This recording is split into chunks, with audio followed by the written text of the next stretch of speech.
Giant worms in the desert. Buckle up because we're blasting back to 1990 for a monster movie mashup of epic proportions. That's right, it's Tremors. We've got Kevin Bacon and we've got freakish underground worms. Is it cheesy? Absolutely. But is it fun? Definitely. So grab your plunger, you'll know why later, and let's see if Tremors holds up after all these years on this episode.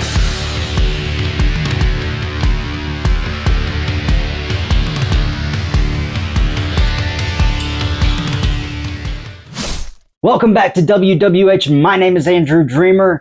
I mentioned this movie in one of the last couple videos, and I just wanted to talk about it a little bit more. I love this movie. It was a huge part of my childhood, and honestly, it's a movie I can turn on basically anytime and just watch it. Well, I'm a victim of circumstance. Tremors was released in 1990 and directed by Ron Underwood. It stars Kevin Bacon, Fred Ward, Michael Gross, Reba McEntire, and Finn Carter. These people are the heroes of the story, battling against the giant underground worms. You have two handymen, a seismologist, and a survivalist couple. It's ridiculous, campy, over-the-top fun, and I'm so excited to get into the plot of this movie. So, let's head down to the ring and get this show started. Valentine, Val McKee, and Earl Bassett, two handymen living a monotonous life in Perfection Valley, Nevada, an isolated desert town nestled east of the Sierra Nevadas. They decide they've had enough. And what was the last straw? Well, a malfunction while cleaning out a septic tank leaves them covered in actual crap. You know how close I am to leaving this place right now? I'll call that little bluff. How close? It's absolutely disgusting, and that's why I said to make sure you have your plunger. Packing their bags, they set off for Bixby, the nearest town, in search of better opportunities, but honestly, probably not much better. Their escape is interrupted by a grim discovery. Perched precariously atop a nearby electrical tower, clinging to the metal beams with a rifle in hand, is the lifeless body of Edgar Deems, another resident of the town.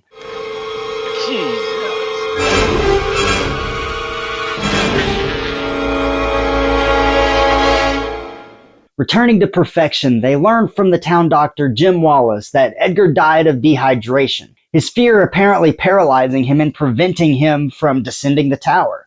You mean he sat up there 3 or 4 days? He sat up there and just died of thirst? The confusing event at the electrical tower is only the beginning of Perfection's troubles. Later, Val and Earl attempt to leave the town once again, but this doesn't turn out any better than their first attempt. Old Fred and his entire flock of sheep are found slaughtered, with only Fred's severed head remaining, leading to this gem of a line from Kevin Bacon. Ah, Jesus! What the hell's going on? What the hell is going on? Val and Earl, convinced a deranged killer is on the loose, scramble to warn the other townsfolk. Tragedy strikes again when two construction workers, ignoring Val and Earl's warning, meet a gruesome end at the hands of the unseen menace. This encounter triggers a massive rock slide, effectively sealing Perfection off from the outside world. With phone lines down and the only road out blocked, Val and Earl are trapped. Seeking a solution, they attempt to flee in their truck, unaware of a monstrous snake-like creature clinging to the rear axle. Luckily, their frantic escape tears apart the beast, leaving the creature stuck on their truck. This is discovered when they return back to town. Oh, Bert, be careful. Unreal.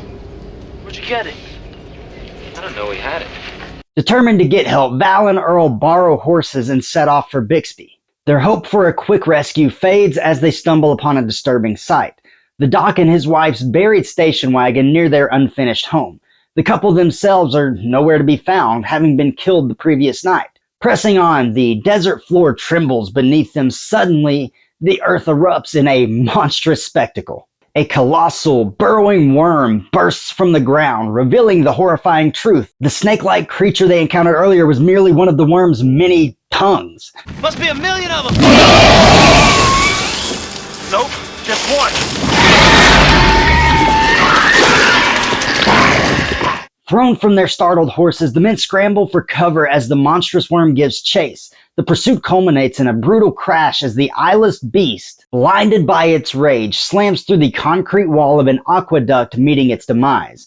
We can make it!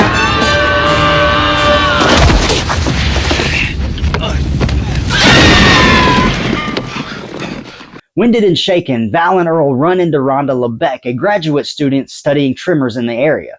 She arrives on the scene, alerted by the unusual seismic activity.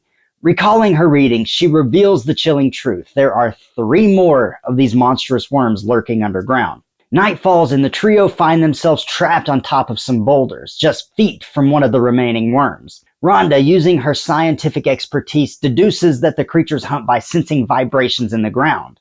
It senses seismic vibration. It can hear every move we make, especially on this rock. It's a perfect conductor. That means we're stuck. That pisses me off. Their situation worsens as the worm surfaces, forcing them to improvise.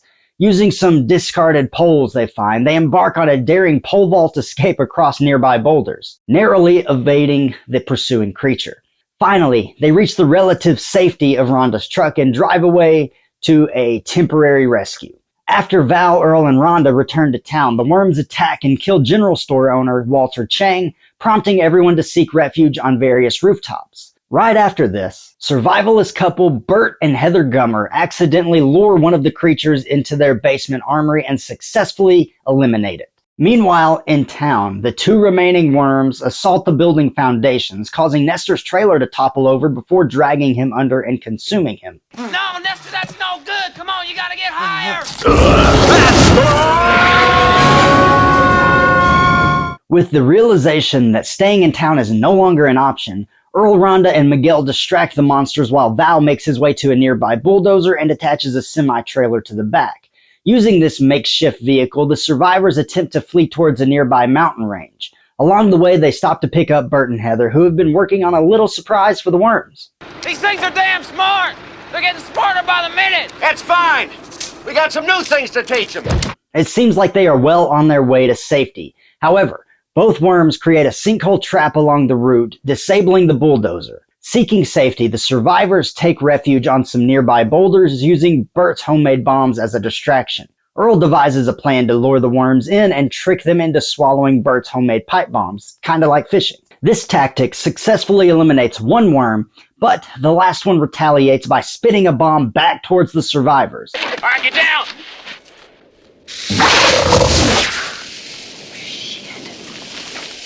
Forced to scatter, they narrowly avoid the explosion, which destroys all but 1 of the remaining bombs. And somehow in this chaos, Val, Earl, and Rhonda end up really far from the rocks, which doesn't make a lot of sense logistically, but let's just go with it. So, Val comes up with this crazy plan to lure the last worm with him to the edge of a cliff, essentially using himself as worm bait. He gets it right where he wants it and throws their last bomb behind the worm. When it explodes, it scares the Precambrian life form, making it charge right off the cliff. Can you fly, you sucker? Can you fly? It falls to its death, and the town is safe for once and for all. Right? Back in town, they call the authorities to check everything out. Earl, noticing the serious vibes between Val and Rhonda, tells Val to go for it with her. He chases her down, and the movie ends with the 2 of them kissing. Tremors received 6 sequels, a TV series, and an unaired pilot that we'll never get to see, unfortunately.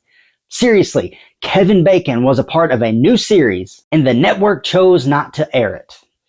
I really wanted to see it. Maybe it would have been crap, but I love this franchise so much I would give anything a shot. But before I ramble on too much, we've got to talk about the positives and negatives.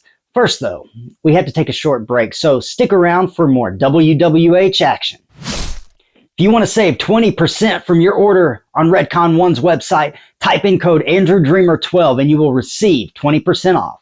And head over to ProWrestlingTees.com/AndrewDreamer to check out some of my merchandise. And lastly, head over to Patreon and consider becoming a member of the WWH Universe. There's a lot of cool perks and we would love to have you. We're back. Let's head back out to the desert for the positives. First up, I've got to say I love that Kevin Bacon isn't afraid to be in horror movies. A lot of actors get their start in horror and then never return, but not Kevin Bacon. He's been in several horror movies, including Friday the 13th, Stir of Echoes, Hollow Man, You Should Have Left, and the upcoming reboot of The Toxic Avenger. And that's not even all of them. The point is, I think his performance in Tremors is fantastic. He portrays Val in a way that makes you buy into the character. He's kind of this young, know-it-all guy who thinks he's always right, but he doesn't even realize that Earl is trying to teach him these life lessons along the way.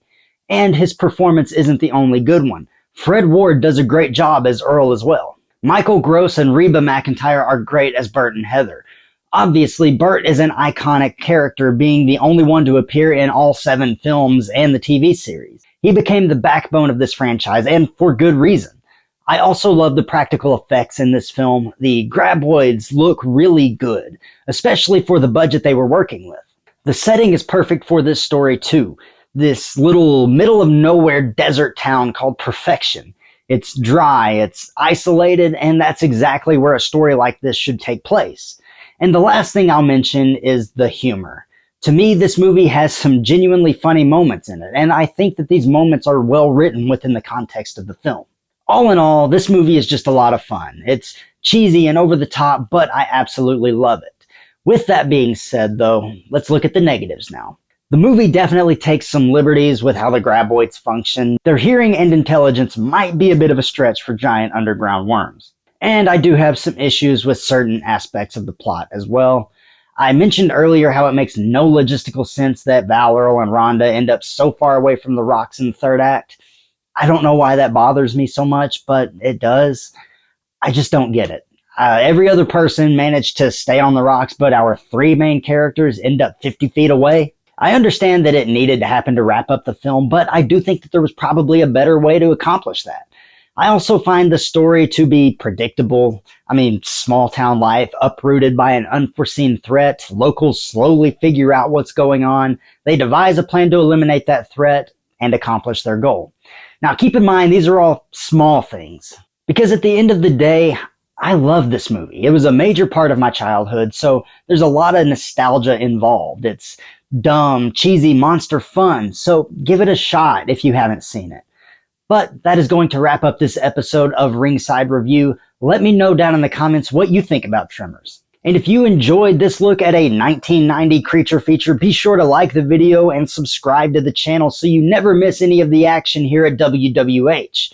Also, we have finally reached 1,000 subscribers, and I just want to say thank you to everyone who's been a part of this journey.